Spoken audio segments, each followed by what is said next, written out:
I'm doing another video here in my Buddha Grove, where you might hear the twittering of various birds. It's a beautiful summer evening. You might hear the bell. You might hear cars. The Buddha, he's a pretty silent dude, so I don't think you'll hear much from him. But I wanted to jump on a video real quick to share with you a very special unwrapping. I've already ripped it open, but I haven't looked yet. So I won't try to do too much suspense because the title of the video will say it all. But I had convinced myself about 2 months ago that this quest, you know, every knight needs her quest. This quest that I had been on since literally, I'm going to say late 2016, that this quest was hopeless. I had been looking for the Ostara Tarot, a deck that I first got to know through its Fool's Dog application. Do you know Fool's Dog? If you don't know Fool's Dog, you need to know about Fool's Dog if you have a smartphone, which you probably do. You're probably watching me on your smartphone. So Fool's Dog, they might not be making apps anymore, but they have put out a whole bunch of tarot and oracle apps that are usually around $3.99 US, thereabouts. And the apps include like they're very easy to use. They're not glitchy. I've never had a Fool's Dog app crash on me. And they allow you to access the artwork for every single card in the deck, plus the book that came with the deck, or a companion book that didn't come with the deck. So for some decks that I own, my Fool's Dog app is my, go-to resource for the guidebook, for the companion book. And for all the decks that I own that are also Fool's Dog app, having the deck with me in image, I don't ever use my Fool's Dog apps to do readings, but I will often use them to reference a card or to reference the artist's interpretation of that card. I love Fool's Dog. So I first saw the Ostara Tarot in its Fool's Dog app and then immediately tried to buy it. But this deck, I later discovered, actually I discovered when I got the deck, when I saw it, came out in 2015. And, I wasn't able to, I can't remember how I began that sentence. But anyway, the deck came out in 2015. I got the app in 2016, couldn't get a copy of the deck. And then Schiffer produced its mass market edition. And somehow over the ensuing years, I began to doubt my recollection that there was, in fact, an indie version of the deck, because all traces on the internet kind of ceased to exist. Like, I couldn't find mention of it. I couldn't find any reviews of the indie version of the deck. All I saw were reviews of the Schiffer edition. And, I'm an inveterate, like, eBay, lurker, shopper, stalker, and I never, ever, from 2016 to now, to last week, I never saw a indie version of the deck on eBay. Even other relatively rare indie decks like the Bone Fire Tarot, which is also a deck that got picked up by Schiffer, that I don't want the Schiffer edition of it. Even that, periodically I will see, the beautiful, Gabby's beautiful handmade little pouches for the deck, and little, her handmade guidebook, and it'll be on sale, and it'll be like $500 or something totally out of my league. But never the Ostara Tarot. So I finally decided, I hallucinated the whole thing. It didn't exist until last week, when I saw for the first time in years what's in this bag.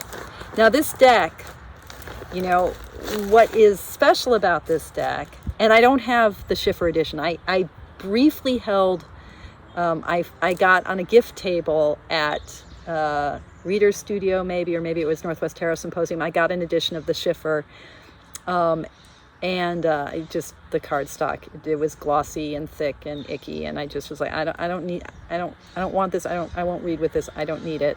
I can look at the pretty pictures on my on my phone. I don't need this deck. But since I don't have that, I can't do a comparison video. But this deck, I cannot believe I own it now. I cannot, and it wasn't, you know, it was really reasonably priced. And I got it. Nobody snatched it up before me. So maybe it's not, I don't know, maybe it's not as collectible as I thought it was. But for me, it's like if I want something badly and I never can find it, then it must be super collectible. That's how, that's how like hubristic I am. If I want it and it's not out there, the whole world wants it. But I haven't seen anyone declare their deep love for the Ostara Tarot Indie Edition. And it might be because, and here it is, it might be because this is a difficult deck. It's a deck that only very loosely follows Rider-Waite-Smith symbolism. It doesn't, the images don't necessarily immediately evoke the cards as you know them from the Waite-Smith deck. Nor is it like hewing to a Thoth symbolism, nor it's not sort of invoking kind of some numerology that might be derivative of a Marseille style deck. It's just its own thing. And why is it called the Ostara Tarot? I think, you know, it's evoking the kind of sense of awakening from the slumber of winter and the sort of freshness of vision that comes with that.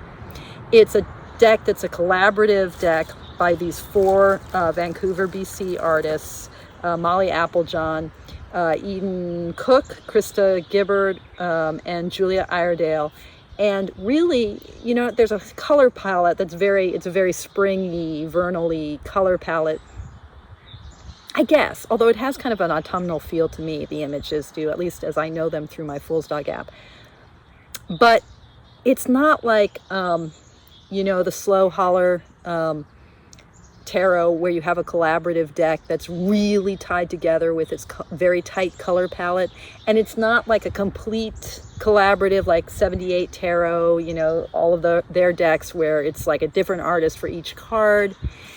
And what other collaborative examples are there? You know, it's not, it's kind of this hybrid. There are these 4 artists. Each of them takes one of the minor arcana. There's an animal associated, or a family of animals associated with each of the cards except for the queen. So ace through 10, page, knight, and king. And so each of the 4 artists interpret that animal. But you don't really feel that. I mean, at least I haven't ever worked with the deck, but at least in looking at the images on Fool's Dog. And then they all split up the major arcana. Here's the guidebook, right? The Indie guidebook, printed in Canada. This woman, Maria Olszewska,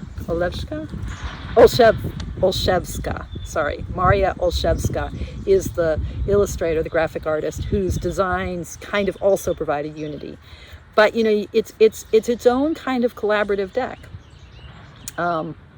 And then the table of contents tell you who the illustrators are, which is really pertinent, I guess, for the major arcana where they split things up. It looks like, I don't know if it's, well, we'll get a sense of it. And then, yeah, and so we've got the interpretation. So what they say is, our hope is that you will approach the Ostara Tarot as a deck that builds upon the rich history of tarot, but simultaneously functions within a framework of fresh imagery and symbolism. As illustrators, we understand that interpretation is very much in the hands of the viewer, so we offer this guidebook as a jumping off point as you get to know the deck in greater depth. So this is not a deck for beginners, right? They're signaling that this is a deck that they hope will inform your journey. Okay, so here it is.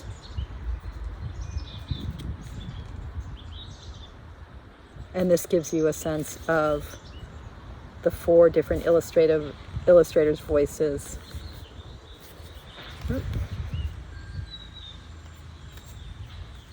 So I'm really excited. It's like, I mean, you know, people talk about unicorn decks. I really had convinced myself that this was a mythical deck. So the backs are very different than what's in the mass market edition. and the cardstock is okay. It's not Schiffer, it's not super fabulous bendy. It's more papery than not. I mean, it doesn't really matter. This is a unicorn and it's in my hands. So, and you know, it's a little chipped. This is a deck that has been used. So, and it's not in any order, and this is not the best light to do a reading or an unboxing or what am I doing? A flip through at all. Oh. Two of Cups. But you can sort of see, I mean, I think because they're all mixed up, it's even hard to tell what suit are we in here. The Three of, oh, I guess it's the Three of Cups. Yeah, maybe they're not mixed up. Four of Cups. Five of Cups. Yeah, so maybe they are in order. That we're starting with the Cups. Yeah, so, you know,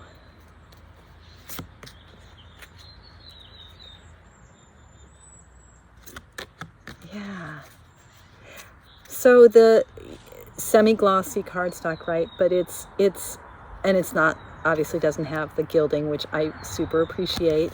As I recall, the Schiffer does have gilded edges.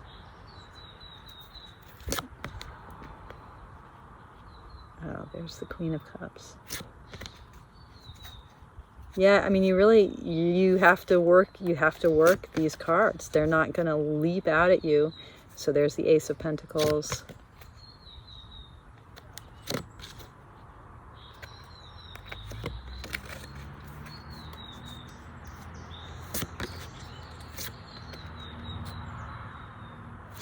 Whoops. Seven of Pentacles. So this is, let's see, so Cups was done by, Cups was done by Cooke. Coins by Molly Applejohn. Suit of Wands was by Julia Iredale. And Suit of Swords was by Krista Gibbard, or Gibbard. I think it's probably Gibbard.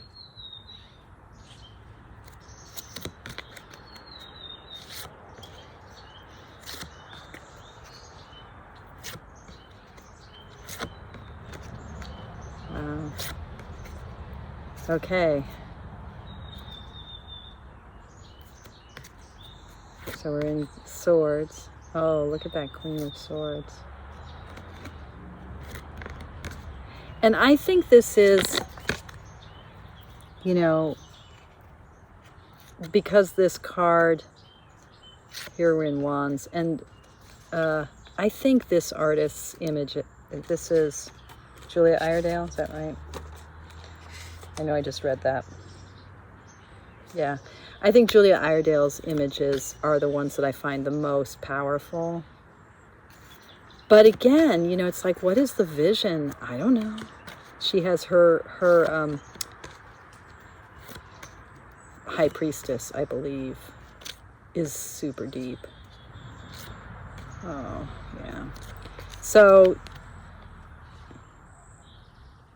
or maybe it's the Magician I was thinking of. I thought it was the High Priestess. But yeah, it's not the High Priestess. So the High Priestess was by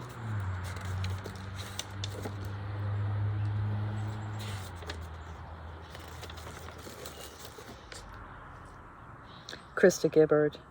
Yeah, it's the Fool and the Magician with Julia Iredale. Oh, that's beautiful too. So is that Julia Iredale? Yeah, I think her artwork.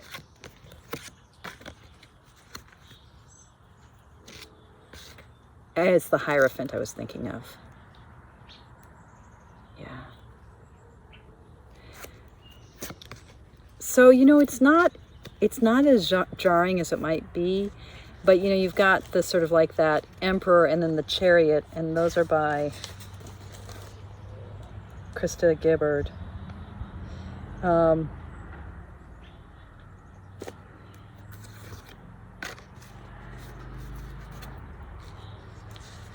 And I think that might also be who did Justice.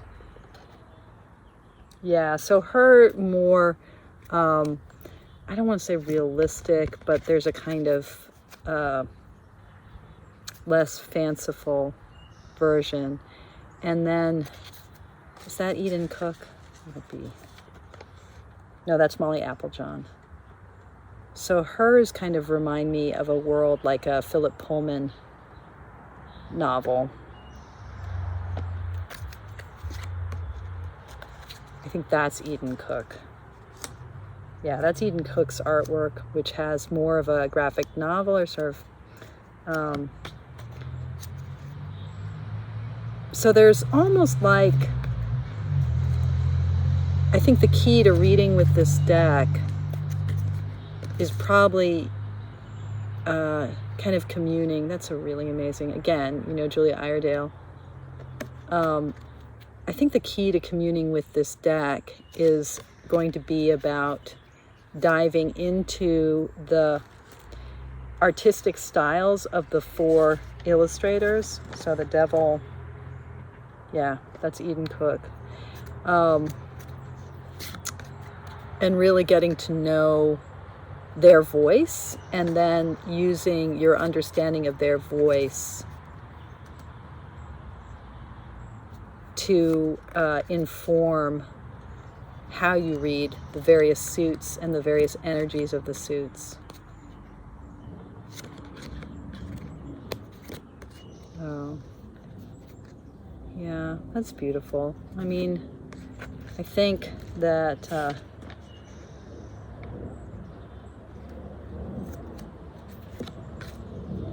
there are ways in which, so in this is Krista Gibbard, and in the major arcana, I'm less of a fan of her artwork, but then when it comes to the Suit of Swords, I sort of see her voice.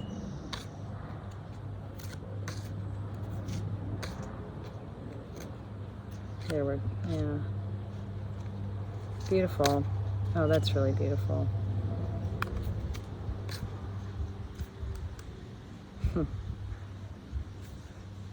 Okay, I think we're back to the beginning here. So, the Ostara Tarot. I'm going to give a quick shuffle just to have a feel for how it shuffles. And, you know, the cardstock is not very... It's not the most pleasing cardstock. It's pretty stiff in a way that it doesn't really want to be riffle shuffled.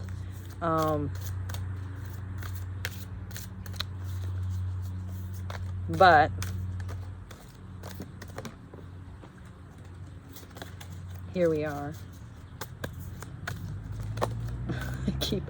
I keep dropping the cards, whether I riffle shuffle them and they don't like it, or I overhand shuffle them and they're leaping out of my hands. So I feel like this deck needs some real love. It needs to be used, even though it's chipped and kind of precious. Like, I don't think I'll ever find another copy of this deck in this form, and I don't think I want the Schiffer edition because I've had that in my hands, didn't like it. I think I just have to work this deck and commune with it, you know? Kind of tame myself to its four voices. Yeah, I can already feel a little bit of attunement happening. This is not usually how I think about my decks, but every now and then I think, yeah, I have to work these, even at the risk of hurting the cards, because they don't love being shuffled. And I'm anthropomorphizing this. I don't really mean to. But you probably, some of you out there probably also know what I mean. Yeah.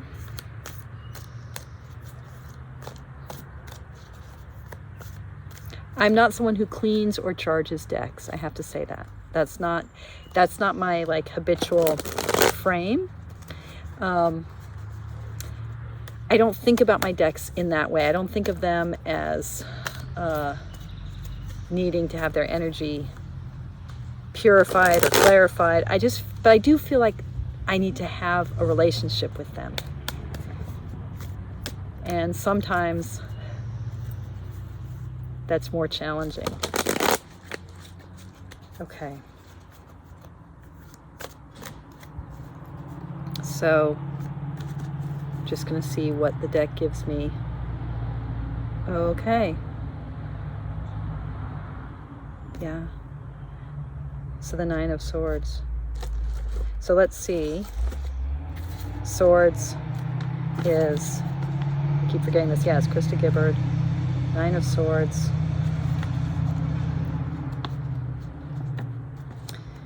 Anxiety, guilt, depression, inner torment.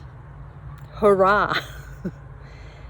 A panther retreats into the tree, hounded by a mob with shining blades. The Nine of Swords represents the darker moments that come at night, when we are so troubled by sadness or anxiety that sleep seems impossible. I had a night like that last night. The mob's blades symbolize these troubling thoughts and the way in which they form a cage within the mind. Often it is possible, even necessary, to push these thoughts aside during the day. But at night, they seem to multiply and circle endlessly. This card reminds us that pain is felt keenly in the dark, and it goes on a little bit from there. So this is what the deck gave me up. So I'm going to do my usual method, and I'm going to say, are you meeting my pain here? Are you showing me my pain?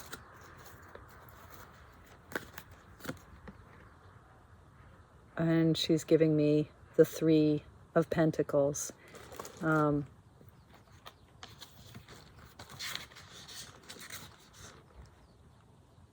that's Molly Applejohn, who's the artist I have the least of a sense of, I think, of the four.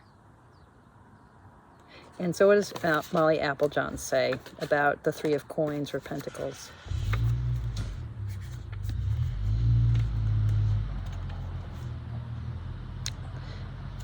Learning, patience, research, wisdom from a mentor. An ingenue learns about an ancient fairy temple in the swamp. Her teacher is a golden frog. I think that the threes reference frogs. That's the animal that goes with the 3 card. Focus on your studies, as they will yield rewards pertinent with all current aspects of life. When a question is asked of the card, this answer means that there's more to learn about the subject and more to consider. So this is a card that's pointing to learning and being mentoring. But my reading of this card actually would be to say, in this context particularly, that because the question I was asking was about the Nine of Swords and whether this was about my own kind of anxiety and depression that the cards are pointing out to me. And I think it's saying, this is collaborative. Let's work together.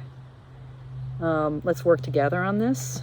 And maybe this is a reflection of the cards persona and a certain kind of anxiety in the cards in this particular copy of the deck, which hasn't maybe been worked with recently, hasn't lent itself to being worked with.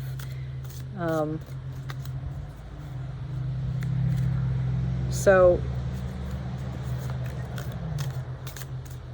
are you suggesting that, I'm asking the deck, are you suggesting that we are going to have a good collaboration together?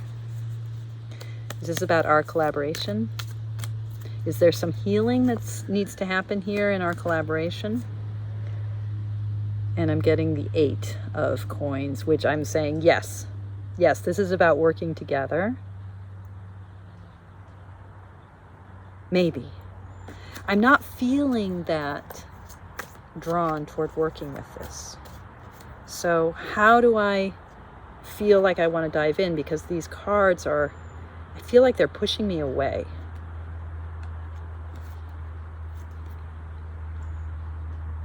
And we have the 8 of Cups. Wow.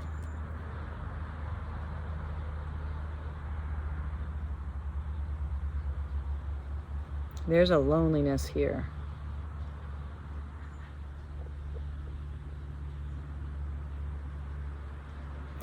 So all the ways in which I am feeling that this deck is pushing me away, it's pointing to ways in which I need to move through and away in life right now. All right, I'm going to stop right here because I've been talking forever, and I think this might not be one of my better videos. So I'm going to stop. Hey, so I just rewatched what I filmed earlier, and I actually really think that that reading was quite clear. I am thinking now, as I reflect back a few hours later, the Eight of Cups is the prime persona of this deck. That loneliness and remove, that's the spirit of the deck, and it's touching me too. It reminds me a little bit of a principle in sort of therapy or counseling, where, you know, as you're working with someone one-on-one, that sometimes as the kind of counselor or guide figure, you pick up an emotion that you think of as your emotion, but what's really happening is that kind of empathic connection of tuning into the others. And so I feel like there's a kind of resonance that happens in interpersonal relationships, and also I think in relationship to the tools that we use in our spiritual work. So Eight of Cups, it resonates with something in me, with a loneliness and a remove in me. And it's in the deck, which I think is why I was getting both the Three of Coins and the Eight of Coins. This is individual work. This is collaborative work. So I'm really excited to kind of get intimate with this deck. I'm going to work with it a bit, and I'll let you know how it develops. Okay, if you've made it this far in this video, bravo. Thank you. Thank you for watching, and as always, thank you so much for your practice. Take good care, all.